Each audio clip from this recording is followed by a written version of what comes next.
लाहौर में पीटीआई के रहनुमा डॉक्टर शाहिद सिद्दीक कत्ल केस में मकतूल के बेटे कयूम के दोस्त को भी शामिल तफ्तीश कर लिया गया। मजीद जानते हैं डॉन न्यूज के नुमाइंदे वसीम रियाज से। वसीम, मजीद बताइएगा, मजीद क्या पेशरफ्त सामने आई है? जी देखिए, बिल्कुल इसमें पुलिस ने तहकीकात का दायरा वसी किया तो मजीद हकायक वो सामने आए। अब पुलिस ने कयूम की दोस्त लड़की जो है उसको भी शामिल तफ्तीश किया है। लड़की इस कत्ल की वारदात की मनसूबाबंदी में मुलविस है या नहीं, इस हवाले से तफ्तीश जो है वो की जा रही है। इसके अलावा जो चीजें सामने आई उसमें वारदात में इस्तेमाल होने वाली गाड़ी के हवाले से पता चला जो वहाड़ी से जो है वो रेंट पे ली गई। डॉक्टर शाहिद सिद्दीक को कत्ल करने से पहले शूटर ने गाड़ी की नंबर प्लेट जो है वो तब्दील की। वारदात के बाद शहर से बाहर निकलते हुए गाड़ी की असल नंबर प्लेट जो है दोबारा लगाई गई।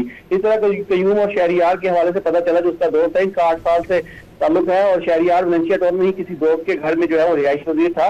मुलजिम कयूम शामिल तफ्तीश की जाने वाली लड़की से शादी करना चाहता था। इसके अलावा जो कातिल जो तीनों हैं इनका साबका रिकॉर्ड भी सामने आया और तीनों ही आपस में रिश्तेदार हैं। मुलजिमान बाप बेटा और भतीजा हैं जिनसे मजीद तफ्तीश की जा रही है। मुलजिमान चोरी की मुतअद्दिद वारदातों में पुलिस को मसरूफ थे।